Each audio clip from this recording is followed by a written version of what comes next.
en mode solution et c'est terminé. En question principale, je reconnais le député de Schlager-Maisonneuve. Merci, Mme la Présidente. Quand j'ai lu le projet de loi secret du ministre du Travail, j'ai été surpris de constater à quel point la CAQ aime la paperasse. En rendant optionnelle une partie de la cotisation syndicale, la CAQ s'apprête à créer un monstre bureaucratique. Avec des critères flous, des procédures alambiquées, les individus doivent faire des calculs eux-mêmes sur le pourcentage d'un budget de 4 instances différentes, le syndicat local, la fédération, la centrale et le conseil régional. Puis après ça, quoi? Faire une genre de moyenne? La procédure est vraiment pas claire, c'est un beau panier de crabes. Combien de cadres supplémentaires Santé Québec va devoir embaucher pour gérer ça dans le réseau de la santé? Est-ce que les centres de services scolaires sont équipés en matière informatique pour gérer à la mitaine des ajustements de paye des personnes qui auront choisi le fameux opting-out? Combien d'argent le secteur privé va devoir gaspiller dans leur département de ressources humaines pour gérer ça? Dans le fond, l'opting-out, c'est plus de formulaires, plus de paperasse, plus de bureaucratie, autant dans le secteur public que dans le secteur privé. S'il vous plaît, pouvez-vous éviter le bordel et pas déposer ce mauvais projet de loi-là? La réponse du ministre du Travail. Merci, Madame la Présidente. Merci à mon collègue d'avoir coulé une partie du projet de loi qui, en fait, n'est qu'un document de travail. C'est important pour moi de réitérer le rôle social des syndicats. Ils ont contribué à des avancées. Ceci dit, que les syndicats se soumettent à plus de transparence, d'imputabilité et de démocratie, ça m'apparaît tout à fait légitime. Et l'opting-out auquel vous faites référence, je le répète, c'est dans un document préliminaire. Et par respect pour tous les parlementaires qui sont ici ce matin, je n'irai pas dans les détails du projet de loi, mais simplement pour vous rappeler qu'en matière de transparence, est-ce normal qu'on sache à quoi des cotisations syndicales servent? Les salaires, les rénovations de maisons pendant des heures de travail pour le bénéfice de représentants syndicaux, des frais de voyage, des frais d'hébergement, des verres d'alcool, des frais de repas à des montants exorbitants. Est-ce que vous trouvez ça normal que les syndiqués puissent s'exprimer sur une contestation de loi ou un voyage à Dubaï? Merci, Madame la Présidente.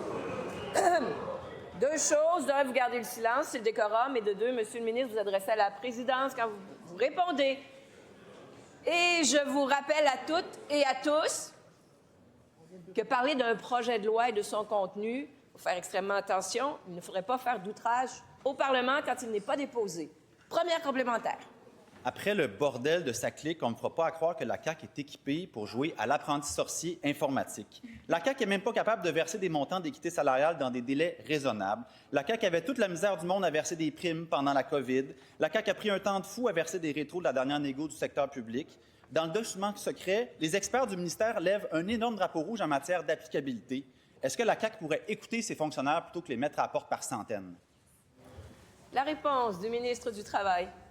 Merci, Madame la Présidente. Donc, encore une fois, mon collègue d'Hochelaga-Maisonneuve révèle des documents qui, normalement, devraient faire l'objet d'une couverture par le privilège que les parlementaires ont de connaître. Mais je veux poursuivre. Est-ce que vous trouvez ça normal qu'un vote de grève qui a un impact notamment sur les syndiqués, sur les familles, les proches, et qui prive de services éducatifs beaucoup d'enfants, soit pris à 2 heures du matin? Est-ce que ce n'est pas normal qu'on ait un processus démocratique qui soit mieux encadré pour permettre aux syndiqués de s'exprimer? C'est tout ce qui nous intéresse dans un éventuel projet de loi. Transparence, gouvernance, Deuxième équitabilité. complémentaire. Chut. Comme si ce n'était pas assez compliqué, son projet de loi secret prévoit une procédure au tribunal administratif du travail s'il y a un désaccord sur le bon pourcentage à être exempté. Ça prend en moyenne 148 jours pour obtenir une date, 248 jours pour une date au tribunal, 427 jours pour avoir un jugement. Ça, c'est du vrai monde, Madame la Présidente. C'est des femmes enceintes qui sont renvoyées parce qu'elles sont enceintes, des travailleurs blessés sans prestation parce que le boss ne veut pas payer, des dossiers d'équité salariale qui traînent, des cas de harcèlement psychologique. Est-ce que le ministre trouve ça plus important de générer de la chicane sa cotisation syndicale que de régler les dossiers? La réponse du ministre. Merci, Madame la Présidente. Encore une fois, les questions que soulève mon collègue, moi, je vais éviter d'entrer dans le contenu du projet de loi. Mais je vais revenir à un autre dossier qui a été révélé, documenté abondamment par les médias. Je pense que la majorité des Québécois adhèrent au principe de laïcité. Est-ce que vous trouvez ça normal qu'un syndicat décide de contester la constitutionnalité de cette loi-là sans préalablement consulter les syndiqués qui payent les cotisations syndicales, qui servent à payer des honoraires professionnels pour contester des lois adoptées par l'Assemblée nationale? Madame la Présidente, merci. Alors, je vous rappelle, chers collègues du gouvernement, l'article 32, rappel au décorum, vous gardez le silence.